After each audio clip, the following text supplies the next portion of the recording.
వరుసగా విమాన ప్రమాదాలు జరుగుతున్న వేళ అసలు ప్యాసింజర్ల సేఫ్టీ కోసం ఏం చేస్తే బాగుంటుంది అనే ఆలోచనలు రావడం సహజం. అలాగే ప్రమాదం జరుగుతున్నప్పుడు ఏ ఒక్క 11A సీటో కాదు, మొత్తం క్యాబినే విమానం నుంచి విడిపోయి సేఫ్ గా వేరే వైపు ల్యాండ్ అయితే ఈ ఆలోచననే కాన్సెప్ట్ గా చేసుకుని డిజైన్ చేశారు యుక్రెయిన్ ఏరోస్పేస్ ఇంజనీర్ ఒకరు. అది కూడా 2016లోనే. మరెందుకు ఇంకా ఇంప్లిమెంట్ చేయడం లేదు అంటారా? ఈ స్టోరీ చూడండి, మీకే అర్థమవుతుంది.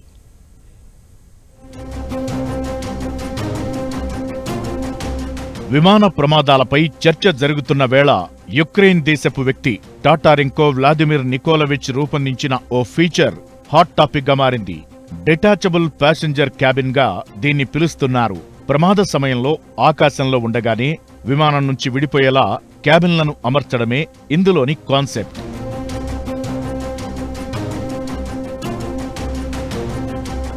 ఇది ఇప్పటికిప్పుడు తయారు చేసిన డిజైనింగ్ కాదు. 2016లోనే ఓ మాడ్యులర్ క్యాబిన్ కి సంబంధించిన కాన్సెప్ట్ ని ఆవిష్కరించారు Tatarenko Vladimir Nikolaevich. Take off, mid flight journey, landing ఎలాంటి సమయంలోనైనా ఈ డిటాచబుల్ క్యాబిన్ ని టెస్ట్ చేశారు. విమానాల తయారీలో ఇదో విప్లవాత్మక ఆవిష్కరణగా చెబుతున్నారు. అయితే ఇలాంటి క్యాబిన్లు ఎన్నని అమర్చుతారు? వాటికయ్యేంత ఖర్చు ఎంత? అసలు ప్రతి విమానంలో ఇవి పెట్టాల్సిన అవసరముందా అనేదే ఈ డిటాచబుల్ క్యాబిన్ల అమరికకు అడ్డంకులుగా మారాయి. టాటారెంకో వ్లాదిమిర్ యుక్రెయిన్లో ఏరోస్పేస్ ఇంజనీర్ గా పనిచేస్తుండగా 2016లోనే ఈ ఐడియాని టాట్నాఫ్ కంపెనీతో కలిసి డెవలప్ చేశాడాయన. యుక్రెయిన్ ఈ కాన్సెప్ట్ ని కార్బన్ కాంపోజిట్ మెటీరియల్స్, పారాచూట్ టెక్నాలజీతో తయారు చేశారు.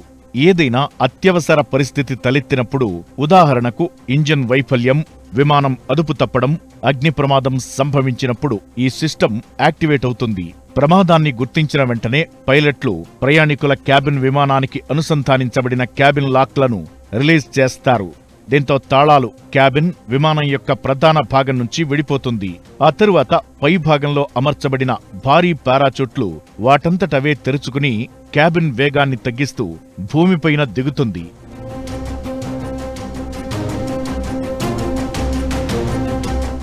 ల్యాండ్ అవ్వడానికి ల్యాండింగ్ షాక్ అబ్జార్బర్లు క్యాబిన్ అడుగున ఉండటంతో భూమిపై దిగే సమయంలో రాపిడికి గురికాకుండా సాఫ్ట్ ల్యాండింగ్ కి ఉపయోగపడతాయి. ఒకవేళ క్యాబిన్ నీటిపై దిగాల్సి వస్తే దాని అడుగు భాగం నీటిపై తేలియాడే విధంగా ప్రత్యేకంగా రూపొందించబడి ఉంటుంది. అయితే చెప్పడానికిది సులువుగా ఉన్నా కూడా ఇలాంటి క్యాబిన్లు అమర్చాలంటే చాలా ఖర్చవుతుంది. అదే సమయంలో ఈ క్యాబిన్ల నియంత్రణ కూడా సులువు కాదు. అందుకే ఇప్పటికిప్పుడు ఇలాంటి క్యాబిన్లను అమర్చడం కుదరదనే చెప్పాలి.